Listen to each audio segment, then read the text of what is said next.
Hola, buen día. Nosotros somos de la Unidad Profesional Interdisciplinaria en Ingeniería y Tecnologías Avanzadas y estamos haciendo un video de la práctica 1, que es acerca del uso de puertos y operaciones. Les voy a enseñar de qué consiste la práctica, que básicamente cuando nosotros tenemos accionando un microcontrolador, vamos a tener entradas y salidas, donde en entradas vamos a considerar el puerto D del microcontrolador y el micro va a tener eh, como entradas 4 push buttons en los que van a estar indicados como el primero puerto B0, el segundo puerto B1, el tercero puerto B2 y el cuarto puerto B3. Cuando nosotros le damos correr a la simulación de Proteus, vamos a esperar el accionamiento del primer pulso de reloj, que es del puerto B0. Y hasta que se accione, nosotros vamos a estar esperando un dato. Y ese dato va a ser el que corresponde a la entrada del puerto D.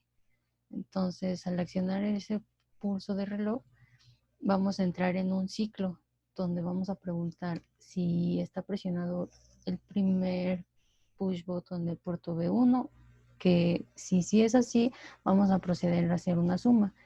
Si no, vamos a proceder a hacer una resta y si no, una multiplicación. Y va a estar ciclado hasta que tengamos un dato en estos tres push buttons. Al finalizar, vamos a realizar una división con los datos ya introducidos por el puerto D.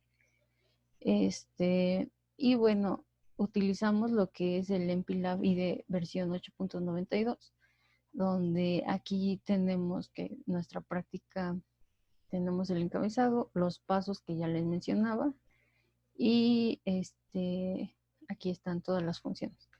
Ya lo ensamblamos y aquí les presento lo que es el Proteus. En el microcontrolador ya está cargado el archivo de Proteus, solamente que vamos a explicar a continuación unos ejercicios que nos van a permitir comprender mejor el funcionamiento del el circuito. Y a continuación mi compañero Juan Carlos les va a explicar los primeros ejercicios. Gracias, compañera. Entonces, soy Juan Carlos y voy a presentar lo que son el ejercicio 1 y 2. Para el ejercicio 1, vamos a usar los datos de 56 y 12 en hexadecimal. Pasamos a cargar primero el dato 56 en nuestro puerto D, que es el puerto de entrada, y al presionar RB0 lo vamos a ingresar al PIC y nos lo vas a entregar como salida en el puerto C. Como vemos, es el mismo valor. Ahora procedemos a poner el puerto de nuestro segundo dato, que es el 12 hexadecimal, y presionamos el RB1, que es nuestro pulsador relacionado a la suma, para hacer la suma. Vemos que el resultado es el 68 en hexadecimal. Entonces está bien. Podemos comprobar que al presionar RB1, RB2 o RB3, el programa se queda estático, no avanza a las siguientes etapas, porque está a la espera de un pulso en RB0 que va a proceder a la división. Entonces procedemos a RB0, hace la división entre 56 y 12 hexadecimal, lo que nos da un resultado de 4.7. El LED indica que hay residuo en nuestra división. Entonces, por lo tanto, está correcto. Vamos a pasar para el ejercicio número 2. Reseteamos el programa. El ejercicio número 2, nuestro primer dato va a ser F4. Lo ponemos en nuestro puerto D de entrada. Y lo cargamos. Como va a ser suma, con RB0 lo cargamos. Ya se cargó correctamente. Pasamos a poner el valor 2, que es 9F. Como vamos a volver a hacer una suma, vamos a tener que presionar RB1.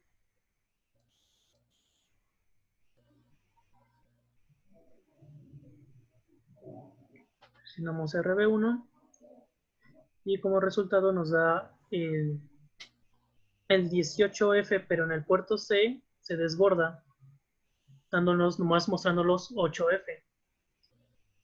Podemos ver que tenemos nuevamente prendido nuestro LED en el puerto 7, indicando que hubo un desbordamiento en este caso. Entonces, funcionando de manera correcta. Vamos a pasar a hacer la división, presionando RB0.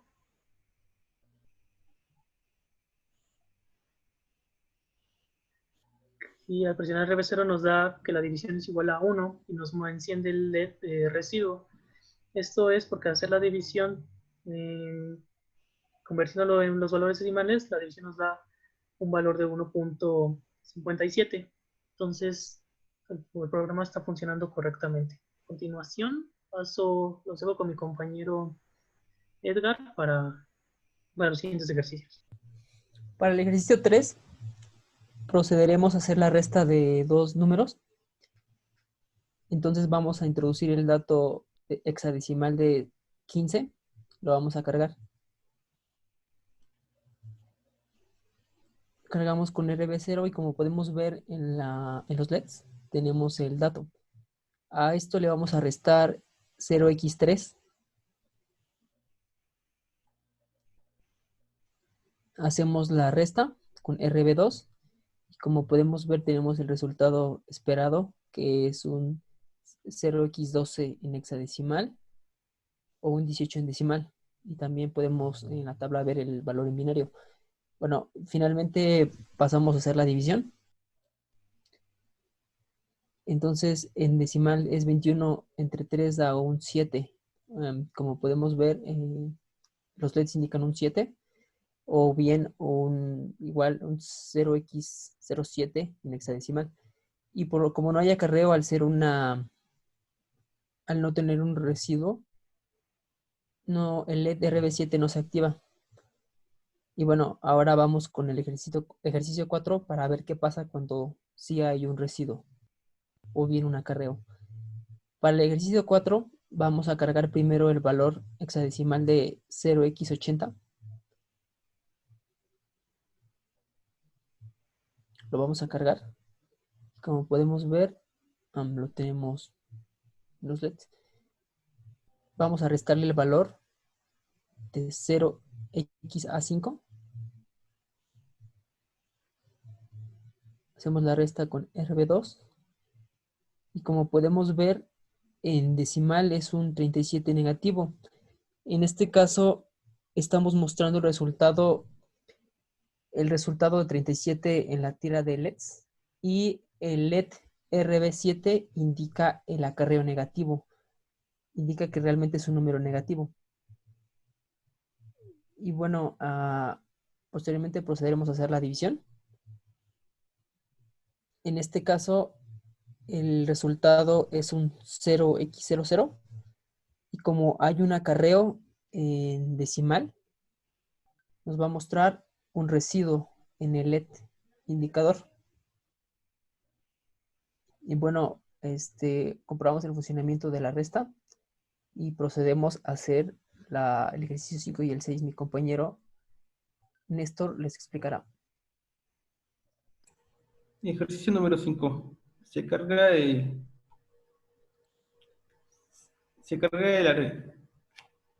dato de 0.8 al puerto C.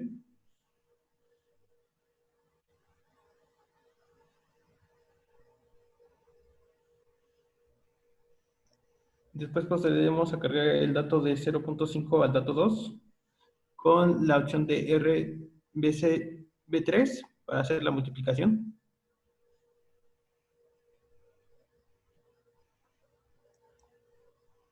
Y el dato que se nos va a indicar va a ser el de 0x28. Después sin ninguna bandera y sin ningún acarreo, proseguiremos a hacer la división presionando de nuevo RB0. Y se nos indicará el dato de 1 con un acarreo de residuo.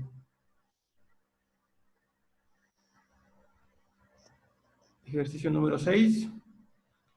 Se reinicia.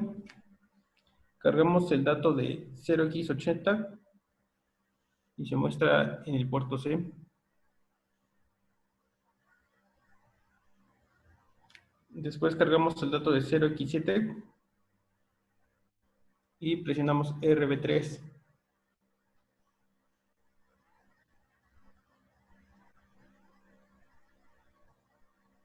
El resultado de la multiplicación nos indicará que existe un desbordamiento por el carry.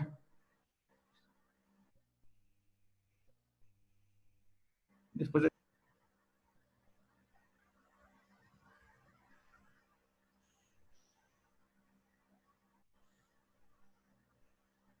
y se nos indicará el resultado que se muestra aquí, 0x12, con un residuo. Se prende y se ilumina el LED. A continuación, la compañera Abril dirá los siguientes ejercicios. A continuación procedemos a realizar el ejercicio número 7, donde tenemos como primer dato inicial el 80 en hexadecimal. Al presionar RB0, el puerto C nos muestra el mismo dato. Y posteriormente, el siguiente dato es 0,6. Al presionar la multiplicación RB3, observamos que tenemos en el puerto de salida C, que están todos los LEDs en 0, y tenemos este LED que nos indica que está encendido por desbordamiento. Eso es debido a que 0x80 por 0x06 en hexadecimal nos da 0x300. Y como nuestro microcontrolador únicamente considera los primeros 8 bits significativos o más bajos, tenemos el desbordamiento y es por eso que el LED enciende. Al pulsar RB0 tenemos la división, donde 80 entre 6 en hexadecimal nos da como resultado el 15. El 15 en hexadecimal es el 21 en decimal y en binario es el 15 como tal, teniendo un residuo. Esto significa que nuestro LED se va a encender. Y bueno, reiniciando todo, procedemos a realizar el último ejercicio en hexadecimal, que es el dato 1, F3, donde así es F3, lo pasamos a el puerto C y el siguiente dato es el 0, 0, donde vamos a tener una multiplicación de F3 por 0. Al presionar RB3, el resultado de cualquier número va a ser igual a 0. Entonces no tenemos nada en puerto de salida C ni en el bit de algún residuo o desbordamiento. Y al presionar RB0 tenemos la división de esos números 2, que F3 entre 0 vamos a considerarlo como un bloqueo del microcontrolador donde se va a dormir, y a la salida vamos a mostrar FF en hexadecimal y el LED que va a significar que hay pues un bloqueo en el microcontrolador. Es como que la alerta de que el sistema no está bien y todos los puertos de salida LEDs están encendidos. Y pues hasta aquí terminamos con la explicación de los ejercicios de la práctica número 1. Espero que hayan sido de su comprensión y muchas gracias por su atención.